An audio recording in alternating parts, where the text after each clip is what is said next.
it's your girl KV and Celine, and we are back with another episode and season of the Hood Health Report. So how do you feel, Celine? We're on season 5 now. I'm excited. A lot of interesting topics this season, so I'm just ready to get into it. Exactly. So this first episode, I was moved to, I had already had this on like the list of episodes that I want to do for personal reasons, and then once I saw that they were making a movie and the movie had actually dropped, I was like, okay, well, let's go ahead and do this episode. So Celine, had you ever heard of Lake Lanier before I had brought up it as an episode topic? So yes, I had like a little knowledge of it, mostly because people do like comedy stuff around it. So I think Family Guy has said something about it, Simpsons, stuff like that, but like not no real backstory history on Lake Lanier and some of the stuff that we're gonna get into. Yeah, so I used to live in Atlanta, and for the longest, I never even knew that Lake Lanier was there until about, I'll say 2013. Some of my friends are like, oh, we're doing a boat party. And I'm like, a boat party? Atlanta ain't got no water. Right. Like, where are we going? And they were like, well, it's a little bit further out of Atlanta, but you know, let's go. And I was just like, okay, cool. I had never heard of Lake Lanier, so I didn't know that I was going to some haunted lake. I didn't know the history of it at all. I was just like, well, let's go have fun. And we went, we were on the boat, we're having a good time. And one guy, just one out of like the 10 to 12 people that were on the boat, he decided he wanted to swim. And everybody else was just kind of like, we straight, we gonna stay on here. The girls, we didn't have no swimsuits, no way, so we weren't getting in the water. And he got in the water, and he literally like disappeared for a second. Like he went in the water, he was swimming for a second, and then he just kind of went under, and everybody looked at each other like, was he drinking? It was like, no, he wasn't even drinking. And we just kind of like, and then we see him resurface, and he was trying to like get to the boat, but he couldn't quite get to the boat. And so somebody like, you know, leaned over into the water and pulled him in, but they literally like could not get him out of the water. Like, I kid you not. It took a few minutes for them to get him onto the boat, and when they did, his feet were cut up. He said he felt like he had gotten caught in a gate or something of that nature. Like he literally had cuts on his feet and his feet were bleeding. So at that point, I was just like, yeah, I'm straight on this. Can we go back to the dock? Are we leaving now? Because I'm straight on this. And then it wasn't until months later where I really started hearing the stories. Because somebody was like, girl, you went to Lake Lanier? Did somebody die? I'm like, nobody died, but somebody got hurt. And they were like, yeah, it's haunted. And that's when I first really heard the stories of Lake Lanier. And I was just flabbergasted, to say the least. Because I was like, oh my God, we was really playing over in the waters, and this was the history. So the next few times I heard people saying that they were going out there and they asked if I wanted to go, I was like, nah, I'm good. I'm straight. So that is what really had me like, we gotta talk about this on an episode of the Hood Health Report. So with this first article, a Georgia Lake's Dark and Deadly History. Who said that? Has some people seen ghosts. So it opens up about this urban legend that there's this ghost of a long dead woman in a flowing blue dress that pulls Lake Lanier goers underwater to their death. And that was another thing he said. He said it felt like it was something pulling him under. He couldn't quite say if it was an object or a person, but he was like, something was definitely pulling him down. And that's what we could tell, because like I said, there were people like grabbing his arms trying to pull him out the water, and they literally could not get him out of the water. So I mean, I could believe it. So Lake Lanier was created in the 1950s by flooding a community that contained a cemetery that was not fully excavated due to unmarked graves and not being able to reach surviving family members. They claim that, you know, the souls of those people whose graves was flooded, you know, come back for vengeance, that they weren't moved, that they just kind of took their land and dumped all this water on them. So since 1994, more than 200 people have died in swimming and boating accidents on the lake. So the U.S. Army Corps engineers decided that they wanted to flood out this town to provide the surrounding communities with power and water. Although the government offered the residents money for their land, it was not sufficient, as many of the people had land and farms there for years. Their family lineage was there. So the relocation made a lot of people angry. It upset the people. And they felt like their land was priceless. So, you know, they didn't want to relocate. They didn't really know how to relocate. And once they tried, they realized, you know, we should have asked for more money, because all they knew was that town. They didn't realize how much money it would take them to relocate their whole livelihood somewhere else. So eventually about 700 families sold their land, totaling about 56,000 acres. This was used to build a dam on the Chattahoochee River to form the lake. So the lake provides flood protection from the Chattahoochee. So to prepare the land to be a lake, the Army Corps of Engineers had to demolish or move anything that could be dangerous, like trees, barns, wooden structures. Some things were relocated, like bridges or similar structures, but like I said, it's rumored that they didn't move everything that they claimed that they would move, because, like I said, he felt like it was gate right there on the surface, and he wasn't like diving in the water. He was just kind of swimming with his head above water and went down. So it wasn't like, oh, he went so deep that he, you know, reached the town. So it's rumored that they didn't even clear out all of the things that they said that they clear out. But one thing, as we mentioned, that they couldn't fully move were the burial plots. As the technology that exists now, it wasn't available back then for them to have, you know, these detections of where the graves were. So all the unmarked graves kind of stayed there, or if they couldn't get in contact with family of the people who were buried, they just left them there. So lake goers have also claimed to hear church bells from a sunken church, but they claim that that is not possible for them to hear. That's why I'm like, that might be the ghosts. There might be the people that was down there, they doing that. Cause yeah, I'm like, you really can't hear a bell underwater, but you know, stranger things have happened at Lake Lanier. As the lake water levels drop due to drought, submerged roads, tire parts, and other artifacts have been exposed.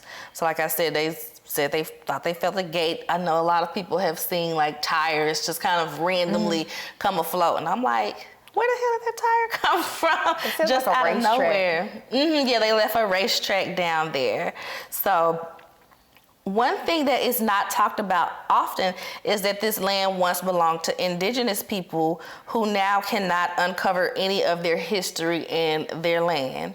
Nowadays, the lake has about 12 million visitors a year, some of which are longtime divers who claim to feel lifeless limbs under the water. Yeah, just all types of craziness with Lake Lanier.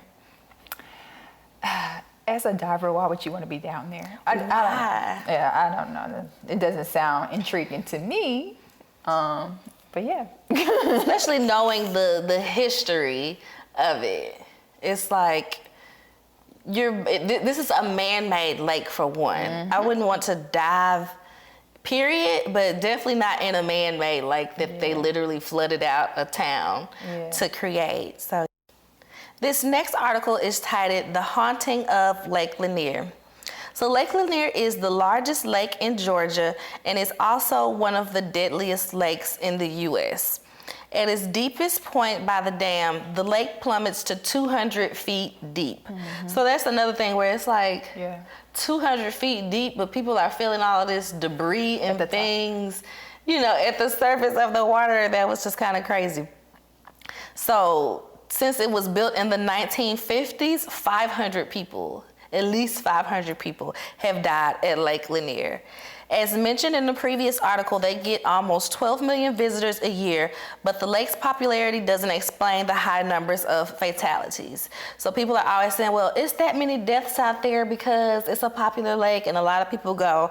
But they said, no, that's not true. Lake Allatoona receives close to the same amount of visitors per year and only has about 1/3 of the deaths. So, you know, they kind of lend into the fact that, yeah, it's haunted out there. It's haunted. So some attribute the deaths to the amount of debris and rubble from lake goers and from community leftovers. So saying that people might have dropped things in the lake. But I'm like, where do people get tires? Right. Or, you know, gates to drop into the lake? So And how are they getting it out there? yeah. Who's not seeing them do this? Yeah, exactly. Others attribute it to unmoved graves and the many people that have died there since being evil spirits. So you know how people say, like, wherever someone dies, if it wasn't a peaceful death, like their soul or their ghost will stay around to kind of haunt whoever is there. That's a big urban legend about Lake Lanier. So you didn't mention this. Well, you kind of mentioned it a little bit. They have a story kind of about that lady in that blue dress. It's a famous ghost story, and it started in 1958. There were two friends.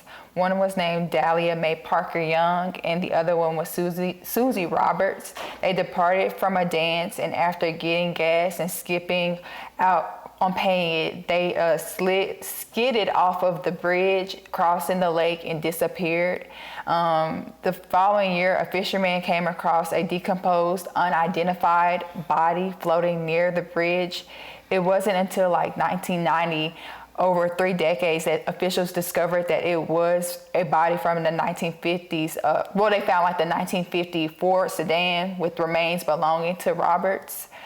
Which meant that the body found back in 1959 must have belonged to her friend, the Parker Young.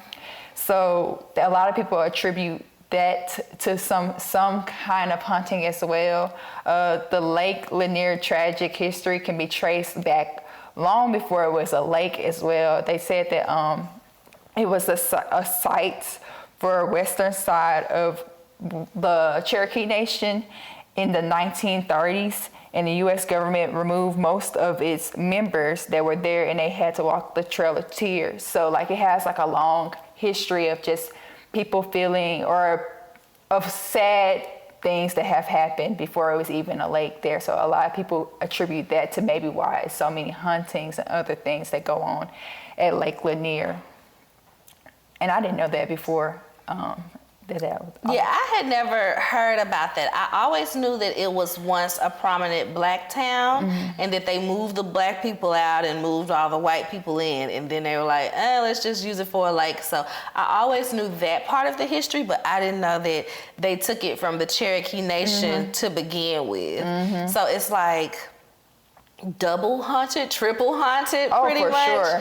Because you have the Cherokee Nation, where this was their land, this was their history. You moved them out of there. Then you have the prominent black people that were there. This was their land, this was their history. Moved them out of there just to turn it into a lake and leave some of those bodies there of the Cherokee people, the black people, and whoever else died in that time that it was still a livable place. So yeah, that was very surprising to me, because I'm like, oh yeah, if I knew that, I would have never stepped foot on that dock to get onto that boat. So this reminded me of what we went over on the Black Wall Street, and I'm sure other areas as well, where when black people are doing well and they're self-sufficient in their communities and they have their own barbers, their own church, their own shops and things like that, you know, people don't want to see that. So they find a reason to come in and overtake that area, which we'll get to.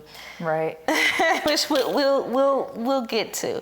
And they always kind of use the best excuse they can, I guess, is, these black people hurt some nice white people. So now we gotta go in and tear up everything that they had and take it all because they're monsters and they're destroying the city. Right. That narrative. So we've already been hitting on it, but why do people believe that it's haunted? This next article, Georgia's Lake Lanier has claimed over 200 lives. kind of goes more into depth on that. You already kind of went over some of the dimensions of the actual lake. So it's a 59 square mile body of water with hundreds of miles of shoreline. So it's supposedly a super popular lake, but just because it's popular, there are other lakes that are similarly just as popular, and they don't necessarily have nearly as many deaths as this lake does. It's the region's most deadly lake. It can be traced back to a lot of different things, but something else I found interesting, it's like every time you do a little bit more research on this topic, you find out a little bit more of like, ooh, this happened there too. So like they said in 1912, when there was an 18-year-old white woman whose name was May Crow. She lived in Oscarville, and she was found beaten and bloody and unconscious in the woods near Oscarville. It was like under mysterious circumstances. She died from her injuries, and they blamed it on 3 young black men. The only black people in that part. They were the only black people in that part of time at the county at that time, and so they were accused of raping and murdering her. Crow later died from her injuries, and it was blamed on 3 young black men. And at the time, those were the only 3 black people that lived in the town. And there was little evidence that this happened, or that it was that they could pin this on the black men. Later, those 3 young black men were lynched. This is kind of hard for me to talk about. Like, I just started getting emotional because I just think about, like, a young black man being killed this way for something he didn't do. And then they were put in like the public town square, like so that everybody could see them be lynched. Mm-hmm. And so, yeah. So that same town, Oscarville, in 1956, it was submerged. And that's how they built the Chattahoochee. Well, they used the Chattahoochee River to create that lake to help prevent the flood control and power generations to power some cities or counties, such as the one in Atlanta.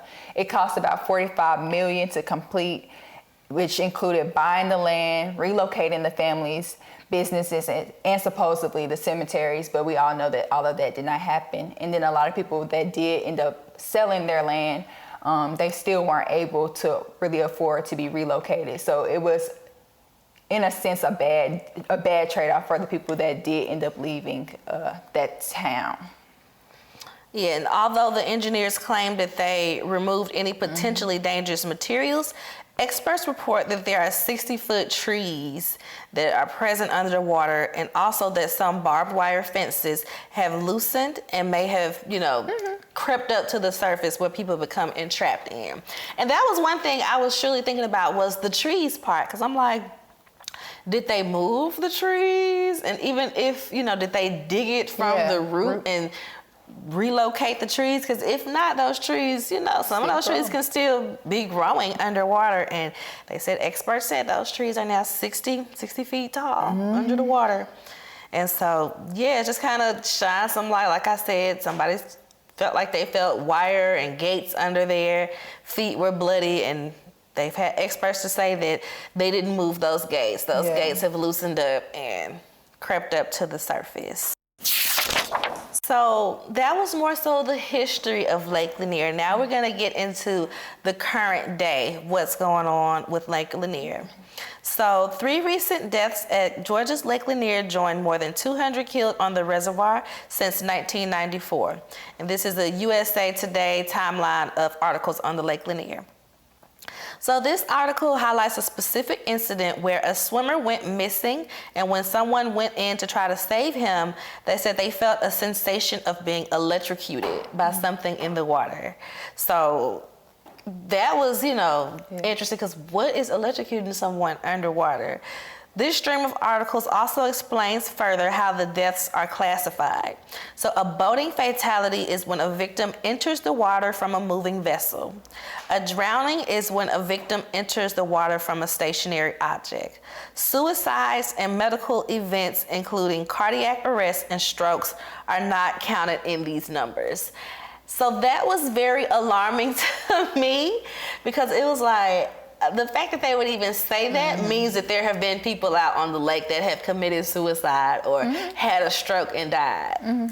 And that's not even counted in the number. Yeah, that's not counted in those numbers. So the numbers are higher. The numbers are higher, and they're saying committing suicide where, you know, not to get all scary movie conspiracy theorists, but what if those ghosts are taking over people's bodies and causing them to commit suicide? Look, I watch too many scary movies. You see, I don't watch enough because I can't think like that. I have seen it. I can't think of what the movie is right now, but there was this movie on Netflix where they kind of emitted this sound that kind of threw off people's brainwaves, and they were just jumping in water. Just jumping, just committing suicide, just jumping in water. And even on, what was that?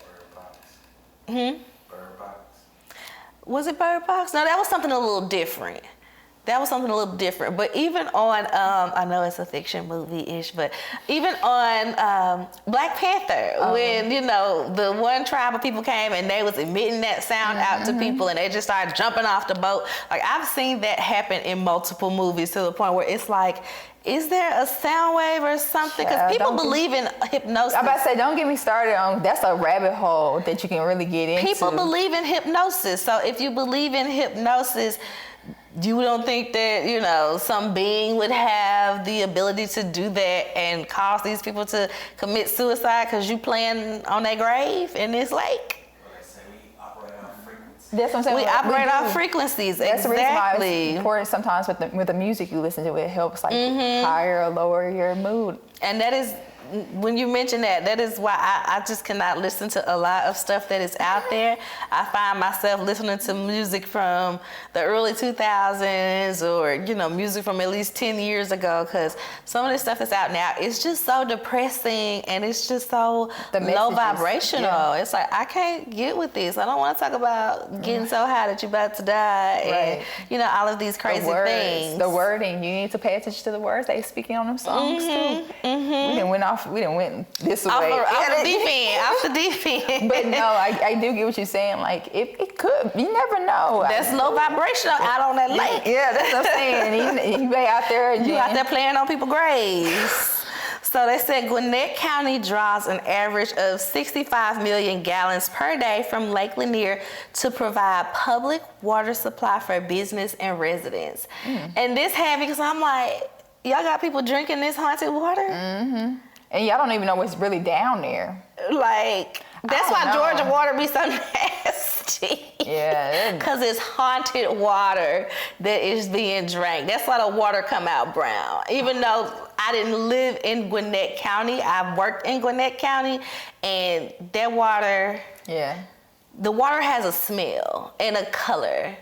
So yeah, in certain places. So now to know this, it's like, oh, that's why that water's so nasty. We're privileged here, so I just don't even like other places. I'm not trying to see it, taste it. Imagine drinking water that's from a haunted lake. From a haunted lake where they flooded out people's graves. I know. A whole town under there, and that's where your water being filtered and sent through your faucet. Right. Cooking with haunted water. Also, this happened not super recently, but I wonder, do you remember the passing of Usher's son? That's what I'm gonna. Well, his stepson. Yeah, his stepson. I'm gonna mention that in this upcoming article. It just reflects on that 2012 passing of his ex-wife, Tamika Foster's son. Usher just basically went into reflecting on the death of his ex-wife, Tamika Foster's son, Kyle Glover. Glover passed away in July of 2012 after a boating incident on Lake Lanier. Usher opened up about the effect of the 11-year-old. He was 11 years old when he passed away. Opened up about his passing, and to note, Usher and Foster, they shared 2 sons born after Glover. Kyle Glover and his 15-year-old boy were riding in inner tubes on the lake, and it was just a regular summer day.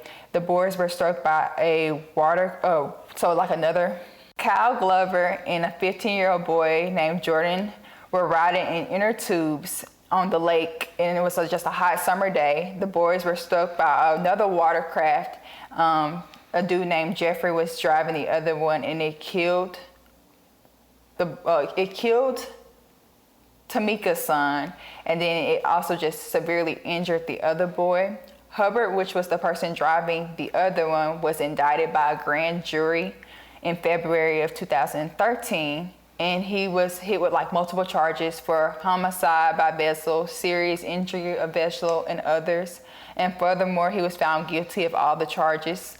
And then he was sentenced to 4 years in prison because of, the boating accident.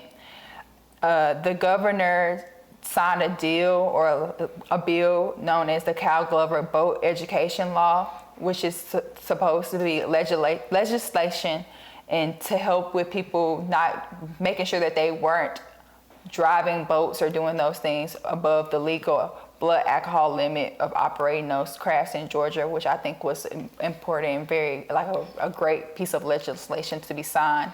And then additionally, you have to it mandates that you have to have training to operate a boat in order to be able to drive a boat. So this article was important to me because even though it doesn't lend to the haunting of Lake Lanier, it's still a lot of accidents that happen out there. And when this happened, it kind of, blew the top off of Lake Lanier. That's when everybody, even outside of Georgia, really started looking at the history of Lake Lanier. I feel like this is when I found out, because I was like, oh man, Lake Lanier, ain't that where I was with my friends? And I had ended up looking it up, and that's how I kind of saw that history when that was brought back up.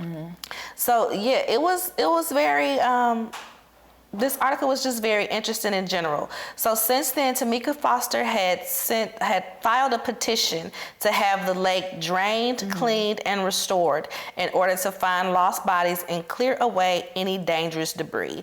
The petition had been signed by over 8,000 people at one point. But, I highly doubt that, they know what they covered up. They know that they flooded out of town. So for them to drain, clean it, and remove any debris and find any lost bodies, that's truly not their concern. No. Even so, with all of the things going on at Lake Lanier, knowing full well that it's practically haunted, all of these accidents happen there. Can you believe that they are building a theme park over Lake Lanier? So when I was there, Margaritaville didn't exist, I don't believe. Yeah, I was in Atlanta by the time Margaritaville was built. But now there is a whole oh, come out to Lake Lanier. We've got lake cabins. We've got this. It's just a whole attraction now. And now current day, they're building water slides and roller coasters on the land. Margarita Lake Lanier has been open to guests since 2018, and it includes boating excursions, cabins and glamping quarters, etc. They are now constructing Fins Up, the water slide, and the biggest coaster water slide is called Apocalypso. I was like, that would make me not, what? How ironic. Right. So that was even crazier to me that, it feels like people are going to go just to say they went, just to, you know what I mean? Kind of say, oh, well, I survived Lake Lanier, and especially this water slide. It was just crazy to me. So, of course, social media had very mixed emotions about that, because why would people want to be plunged into haunted, deadly waters? And, some people were like, you shouldn't be putting this stuff out there. You know that people are dying. You know what's going on. You know what's the history. But the opposite side is excited So it'll bring, more economic value. It's got more use, and, it'll bring in all these attractions and all these people. It'll draw in all of these resorts and businesses to the area. So it's very mixed views on Margaritaville, Lake Lanier, and this fenced up water park. But yeah, I was looking over the website and I was just like, I would never. Yeah, I'm big on the never. It just don't sound appeasing to me. Not knowing the history. Right. Not knowing the history. So. I was just gonna say, I think if they are gonna promote or put that out there, they definitely should put the numbers of people that have had some kind of incident, make it very known to people, this is not safe, or we have a high volume of people that either get in the water, there might be loose things that might be able to catch, I don't know. Yeah, they make it seem like it's supposedly just a fun, safe environment, and you got to make sure that you're doing a good job to promote. If you're going to promote a business, making sure that they know their risk as well. They're never going to do that. That's what I'm saying. They're never going to do that. So did you get a chance to watch the movie Lanier? I did. How did you feel about the movie before we get into the plot a bit? The movie, it has some educational pieces. So I'll take that away from the movie. And overall, would I watch it again? For a good laugh? Possibly. So Lanier, the movie Lanier definitely, it was definitely you could tell it was someone's passion project. Yeah. It was educational in that if you've never heard of Lake Lanier and what goes on there, you learned a little bit of something. So the plot of the movie, we see this family, this white family, they won this trip, Lanier Experience. So they're getting together, they're about to go out there. It's a husband, a wife, and a child, like a 10, 12-year-old daughter. They're driving out there. The little girl has to use the restroom. There are no rest stops or anything within view. So she's like, well, I can go in the woods. And the dad says, okay, well, I'll go with her. But the dad, because she's a girl, he's turned the other way, covering his eyes while she's using the restroom.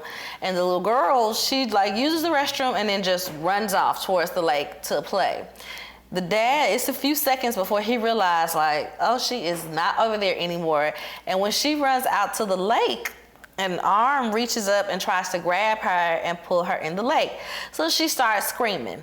Out of nowhere, this black man runs up and he's trying to help her. He's trying to save her. By the time the dad comes along, he's thinking that the black man did something to her. And he's like, get away from my daughter, get away from my daughter. And he's like, dude, I'm trying to save her. I didn't do nothing to her. And the little girl backs up that story. No, he was trying to save me. He didn't do anything to me. So turns out both men are cops, and the black man tells the white man, he kind of figures out the history of the lake, and the black man police officer, he's there doing an investigation on a drowning. So the white man is just kind of in his detective mode, he's trying to figure out what's going on, but his wife is kind of, stirring him back to this is family time, you work too much as it is. But eventually we see that there's a black family that owns the cabin that does this experience for them. And at first you can't quite tell what the lady's motive is. You can't quite tell because the white man says something kind of racist to her, oh, I can't believe someone like you has all of this. And she's like, oh yeah, we like to bring people like you out here to learn about this. So it was ooh, is this a setup? What's happening? But no, she wasn't necessarily a part of the setup. She was just doing this for educational reasons.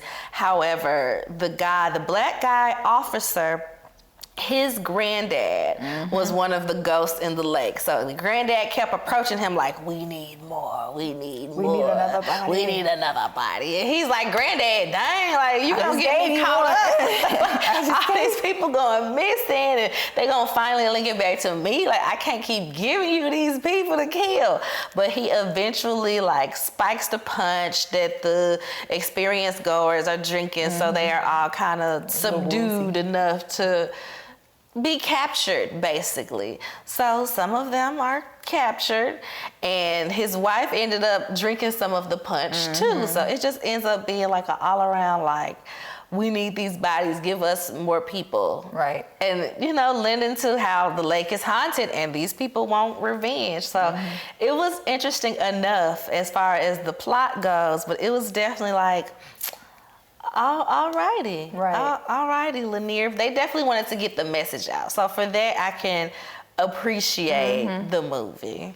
It had a really low score on Rotten Tomatoes. I did see that before we watched it. I was like, oh, is this a low score because the movie isn't good? Or oh, is this a low score because people don't want this type of message to be out? You have to think about those type of things. Both ways, yeah. You have to think about all aspects of that. But it was definitely interesting. And if people had never heard of Lake Lanier, it definitely gave them a lot to think about. Right. And, you know, just an overview of what went on with Lake Lanier. So that was what moved me to do this episode at this time, because it had already been on my long list of things where it's like, oh, let's talk about these things when, you know, something rolls back around. And this was that roll back around.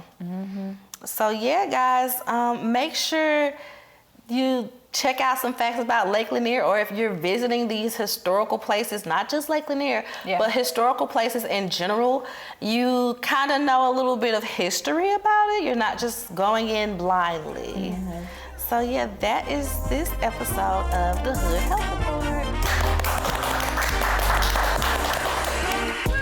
So this is a wrap for this episode. I hope y'all enjoyed it. You can follow us on Instagram, which is Hood Health Report, as well as Facebook and Twitter, Hood Health Pod.